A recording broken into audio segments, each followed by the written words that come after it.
اور وہ mind set ہے، وہ وہی مائنڈ سیٹ ہے ان مدارس میں بچوں کا جو آلموسٹ تحریک طالبان افغانستان کا ہے اور پھر تحریک طالبان پاکستان کا ہے۔ مولانا فضل الرحمان جو ہے وہ بہت طویل عرصے سے ٹی ٹی پی کی بھی وکالت کر رہے ہیں، لیکن وہ کھل کر ٹی ٹی اے کی وکالت کرتے ہیں، یعنی افغان طالبان کی۔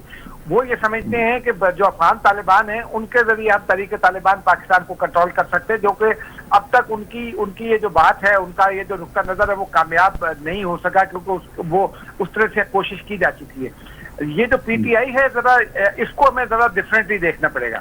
جو پی ٹی آئی کا ہم نے دیکھا تھا کہ جب زمان پارک پر ہوا تھا تو وہاں سے تقریباً تحریک طالبان کے 6 کمانڈرز جو ہے نا ان کو گرفتار کیا گیا تھا زمان پارک لاہور سے۔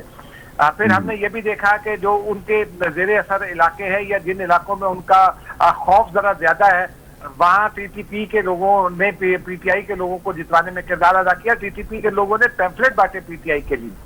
پی ٹی آئی کو اپنے انتخابی جو معاملات ہیں نا اس کے ساتھ ساتھ، اور پی ٹی آئی چونکہ اس وقت متحارب ہے اسٹیبلشمنٹ کے ساتھ، اس کا مطلب تو یہ ہوا نا کہ یہ جو کنسٹیٹوئنسی جو پہلے فضل الرحمان صاحب کو سپورٹ ہوتی تھی یا اس کی کنسٹیٹوئنسی تھی، وہ اب ایک طرح سے پی ٹی آئی نے اس سے چھین لی ہے۔ تو یہ تو ان کے درمیان رائیولری ہوئی، لیکن ابھی تو ان کے جو اسد کیسر صاحب کی بات ہوئی ہے، ابھی تو وہ ایک فارمل اتحاد کی شکل میں جا رہے ہیں۔ دیکھیے نا، مولانا فضل الرحمان بھی انہی علاقوں میں سے جیتتے ہیں، ان کی نشستیں ہیں وہ۔ آپ ابھی اگر حالیہ انتخابی نتائج بھی دیکھیں تو ان کے امیدوار جو ہیں وہ اگر پی ٹی آئی سے ہارے تو وہ تھوڑے فرق کے ساتھ ہارے، زیادہ تر جگہوں پر نمبر 2 پر مولانا فضل الرحمان رہے۔ پھر مولانا فضل الرحمان یہ سمجھتے ہیں کہ وہ تحریک طالبان افغانستان کے ذریعے تحریک طالبان پاکستان کے لوگوں کو جو ہے وہ ذرا ٹھنڈا کر سکتے ہیں، اپنے حق میں کر سکتے ہیں، نیوٹرلائز کر سکتے ہیں۔ پی ٹی آئی کے پاس تحریک طالبان افغانستان کا آپشن نہیں ہے، اور ان کو چونکہ ایک لڑائی لڑنی ہے، وہ لڑائی لڑنا چاہتے ہیں اسٹیبلشمنٹ کے خلاف، تو ان کے لیے براہ راست پی ٹی آئی کی حمایت کے علاوہ اور ٹی ٹی پی کی حمایت کے علاوہ کوئی آپشن نہیں ہے۔ لیکن آپ کو یاد ہوگا اعجاز احمد صاحب کہ جب اپنا کابل کا ٹیک اوور ہوا تھا اور ہمارے اپنا جنرل فیض حمید صاحب وہاں گئے تھے، تو اس وقت وزیر اعظم عمران خان صاحب تھے اور اس نے باقاعدہ مبارکباد پیش کی تھی۔ وہ پرانی بات ہے، لیکن ذرا کل کی تقریر سنیں نا، آج بیرسٹر گوہر کی تقریر سے پہلے جو کل کی تقریر ہے شہریار آفریدی کی، ذرا اس کو بھی سنیں۔ شہریار آفریدی نے، چونکہ کل ایپیکس کمیٹی کا اجلاس ہو رہا تھا اور یہ ہم سب لوگوں کو یہ پتا تھا کہ کسی نہ کسی آپریشن کا فیصلہ کیا جائے گا، کسی نہ کسی طریقے کے آپریشن کا، تو شہریار آفریدی نے اپنی تقریر میں ایک جملہ بڑا خوفناک یہ کہا تھا کہ اگر خیبر پختونخوا میں عوام کے خلاف جنگ چھیڑی گئی تو ہم عوام کے ساتھ ہوں گے۔ یعنی وہ کہتے ہیں پی ٹی آئی جو ہے وہ اس بات پر تلی ہوئی ہے کہ وہ یہ جو آپریشن ہے، یہ جو دہشت گردی ہو رہی ہے، یہ جو روزانہ جوان مارے جا رہے ہیں، اگر اس کو کاؤنٹر کرنے کے لیے کوئی آپریشن کیا جاتا ہے تو پی ٹی آئی اسے عوام کے خلاف جنگ قرار دینا چاہتی ہے۔ لیکن علی امین اپنا اعجاز احمد صاحب کچھ خبر ہمارے ناظرین کو دیں، کیا طے ہوا ہے، اندر کی کہانی کیا پہنچی ہے اب تک؟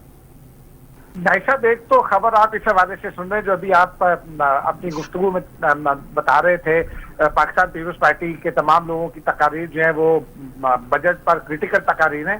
میں آپ کو یہ خبر بتا دوں کہ جو نواز شریف گروپ ہے وہ بھی اس بجٹ پر تنقید کر رہا ہے۔ انوشا رحمان جو ہے وہ اسحاق ڈار کی اور نواز شریف کی رائٹ ہینڈ سمجھی جاتی ہیں۔ کل فائنانس کمیٹی میں اور اس سے پہلے بھی جو فائنانس کمیٹی میں یہ بجٹ پر گفتگو ہوتی رہی، اس میں جو سب سے زیادہ کریٹیکل تھیں وہ انوشا رحمان تھیں یا نون لیگ کے دیگر سینیٹر تھے جو نواز شریف کے قریب سمجھے جاتے ہیں۔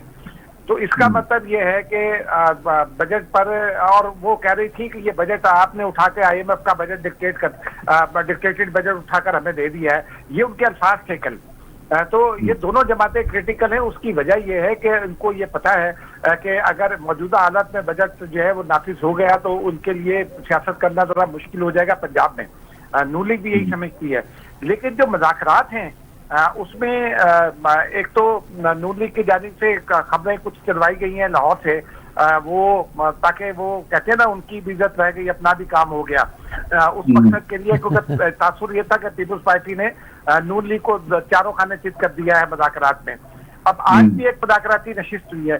پاکستان پیپلز پارٹی یہ سمجھتی ہے کہ پنجاب میں 35% حصہ جو ہے وہ، یعنی یہ جو ڈسٹرکٹ کمیٹیاں ہیں، بیوروکریسی کی تقرر اور تبادلے ہیں، وہ ان کی 35% اضلاع میں ان کی مشاورت سے ہونا چاہیے، وہ خاص طور پر جنوبی پنجاب میں۔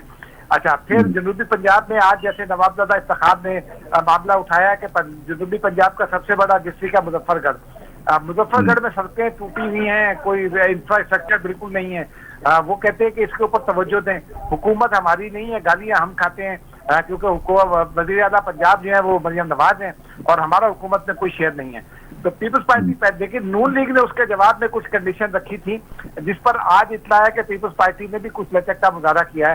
نون لیگ یہ سمجھتی ہے کہ جو شیئر وہ پنجاب میں دے گی پیپلز پارٹی کو, کابینہ کے اندر بھی دے گی اور جو ڈسٹرکٹ لیول کی کمیٹیاں تک جہاں تک نمائندگی کی بات ہے تو نون لیگ وہ شیئر سندھ میں مانگ رہی ہے. پیپلز پارٹی اس بات پر تیار ہے کہ نون لیگ کے کچھ مشیر شامل کر لے اور اندرون سندھ میں جہاں خاص طور پر شہری علاقے ہیں جہاں ظاہر سی بات ہے ایم کیو ایم کو وہ شیئر نہیں دے سکتی, کراچی میں نون لیگ کو وہ شیئر دے سکتی ہے کیونکہ نون لیگ کو شیئر دینے کے باوجود بھی اس کا کوئی پیپلز پارٹی کو اس کا کوئی نقصان نہیں ہے. حیدرآباد میں, میرپور خاص شہر میں یا سکھر کے وہ اردو اسپیکنگ ایریاز میں وہ ان کو شیئر دے سکتی ہے, تو وہ ان کو اس پر دینے پہ تیار ہے. بس اس کی ڈیٹیلنگ ہو رہی ہے. آج بھی تفصیلی ملاقات ہوئی ہے, اسحاق ڈار تھے, رانا ثناءاللہ تھے, غالباً خواجہ سعد رفیق بھی تھے, اور دوسری جانب سے راجہ پرویز اشرف تھے, ندیم افضل چند تھے اور پنجاب کے سیکریٹری جو ہے حسن مرتضیٰ وہ تھے. تو یہ بات آگے بڑھے گی اور اب دونوں کے درمیان یہ طے پا گیا ہے کہ یہ جو شراکت اقتدار ہے وہ باضابطہ شراکت اقتدار میں تبدیل ہوگی اور نون لیگ پر البتہ یہ ذمہ داری پیپلز پارٹی نے رکھی. اچھا ایک سوال جو ہے اجاز صاحب میں کل بھی پوچھنا چاہتا تھا لیکن کل ایشوز اتنے وہ تھے کہ ہم اس پہ نہیں کر سکے تھے.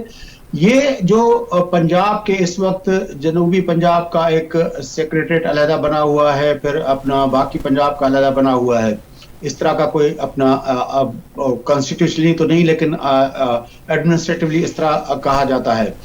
لیکن اب جو یہ صورتحال بن رہی ہے کیونکہ مریم نواز صاحبہ نے ایک کمیٹی بنا دی ہے, وہ سارے اس کو ریسٹرکچر کر رہی ہیں اور وہ کہہ رہی ہیں کہ میں منسٹریز بھی کم کروں گی اور یہ سارے جو ہے خرچے ہیں وہ کم کرنے کے لیے.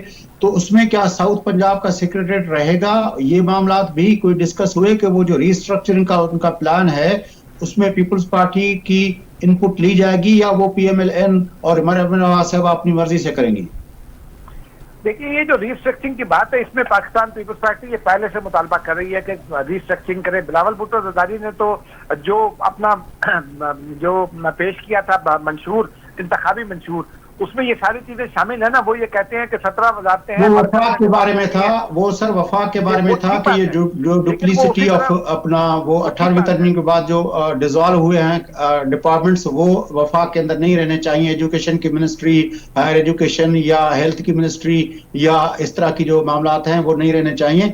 یہ پنجاب کے صوبے کے اندر ریسٹرکچرنگ کا معاملہ ہے تو اس میں تو معاملات بالکل ڈیفرنٹ ہو جاتے ہیں. بلاول صاحب کا جو موٹو تھا وہ وفاقی بیوروکریسی کو سلیش کرنے کا تھا, وفاق کے اندر ڈپارٹمنٹس کم کرنے کا تھا. میں اسی جانب آ رہا تھا. اب جو جنوبی پنجاب ہے, پاکستان پیپلز پارٹی کا جو کور مطالبہ ہے وہ تو اس کو صوبہ بنانے کا ہے. صوبہ بنے گا پنجاب کی قرارداد سے. ابھی تک پنجاب میں وہ قرارداد لانے کی صورتحال نہیں ہے کیونکہ مسلم لیگ نون نے اس کے اوپر دوسری گیم کی اور اس نے ودن جنوبی پنجاب جو ہے وہ جنوبی پنجاب اور بہاولپور صوبے کی ایک بحث چھیڑ دی تھی. اور اس بحث میں چونکہ مسلم لیگ نون کی ایک اتحادی کاف لیگ بھی ہے تو وہ کاف لیگ جو ہے وہ بھی اس بحث میں کھڑی ہو گئی اور وہ بہاولپور صوبے کے لیے کھڑی ہو گئی جنوبی پنجاب کے بجائے. تو یہ جو ریسٹرکچرنگ کی بات ہے یہ چیزوں کو بہتر کرنے کی بات ہے, کچھ ایڈیشنل چیزیں ہیں ان کو ختم کرنے کی بات ہے. لیکن جنوبی پنجاب کا جو سیکریٹریٹ ہے وہ اس لیے قائم کیا گیا تھا اور اس میں کوئی اضافی انتظامی اخراجات نہیں ہیں. جو وزارتیں ہیں ان کے ریجنل دفاتر تو وہاں موجود ہیں, صرف وہ ان کو صرف یہ کیا ہے کہ ایک ایڈیشنل سیکریٹری جو لاہور میں بیٹھتا تھا وہ بٹھا دیا ہے وہاں تاکہ جو کئی ایسے کام ہیں جن پر جو جنوبی پنجاب کے کی سطح پر حل ہو سکتے ہیں وہ اس کو وہیں حل کر دیا جائے, وہ لوگوں کو لاہور نہیں آنا پڑے.